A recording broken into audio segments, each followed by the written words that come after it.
Halo nakama, selamat datang di channel Anime OP. Salah satu hal menarik yang terjadi di chapter 1113 kemarin adalah bagaimana kita bisa melihat kepala dari Dr. Vegapunk yang tersimpan dalam sebuah tabung gelembung raksasa. Yap, hal ini karena Vegapunk sendiri adalah pengguna kekuatan buah iblis Nomi, di mana berkat kekuatan buah iblis yang dia makan, membuat otaknya terus berkembang seiring pengetahuan baru yang diperoleh oleh Dr. Vegapunk. Itu sebabnya karena tidak ada batasan dalam menyimpan ilmu pengetahuan, inilah yang membuat otak dari Dr. Vegapunk terus membesar. Sehingga Dr. Vegapunk pun memutuskan untuk menyimpan otak tersebut dalam sebuah tabung gelembung raksasa dan menggunakan sebuah antena berbasis wireless untuk terhubung ke otaknya tersebut. Maka dari itu, hal ini jugalah yang membuat Dr. Vegapunk sempat mendapatkan gelar sebagai ilmuwan paling jenius yang dimiliki oleh pemerintah dunia. Ya, tentunya kalian semua para fan One Piece sudah tahu betul bahwa Dr. Vegapunk sendiri telah berhasil menciptakan penemuan-penemuan yang sangat menguntungkan sekali bagi pemerintah dunia, khususnya dalam kekuatan tempur militer mereka. Selain itu, berkat hal ini jugalah pemerintah dunia mampu mempertahankan hegemoni mereka di tengah-tengah gempuran para bajak laut yang semakin masif. Namun sayangnya kemesraan yang telah ditunjukkan oleh Dr. Vegapunk dan pemerintah dunia tak berlangsung lama setelah kita mengetahui bahwa Dr. Vegapunk terlibat langsung dalam sebuah penelitian yang berhubungan dengan abad kekosongan atau Void Century.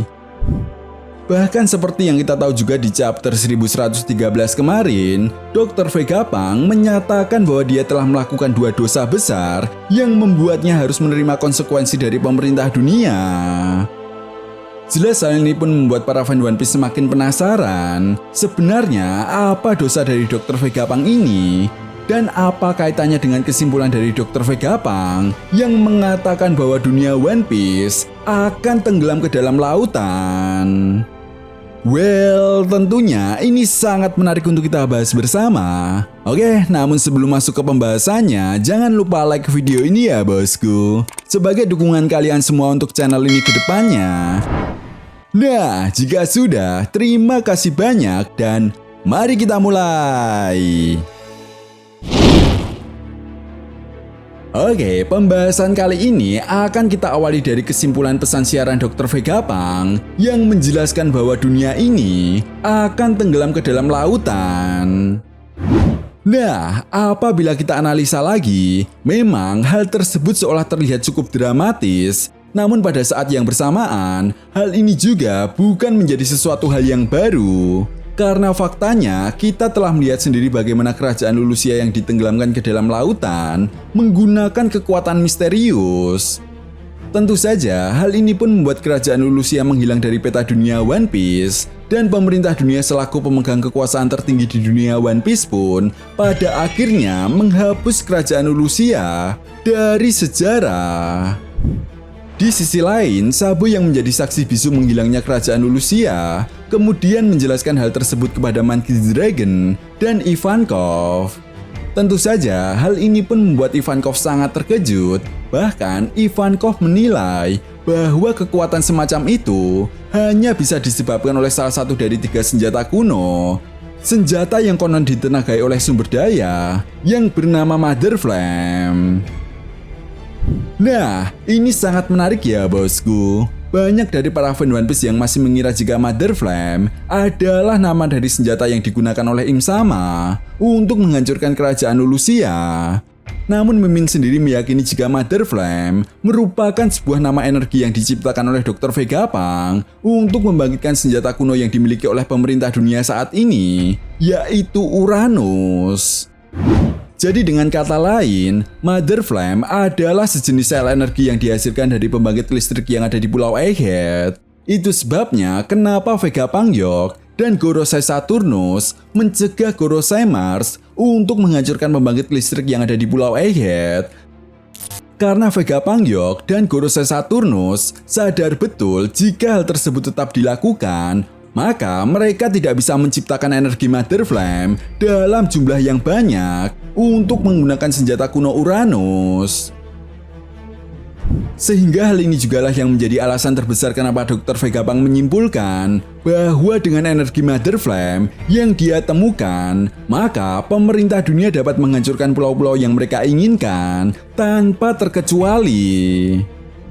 Nah, yang menjadi masalahnya saat ini adalah seperti yang kita tahu ya bosku, setelah Im-sama menggunakan senjata kuno yang kemungkinan besar itu adalah Uranus, dampaknya pun sangat luar biasa. Ledakan yang dihasilkan mampu membuat gempa dan getaran yang sangat dalam di dasar lautan.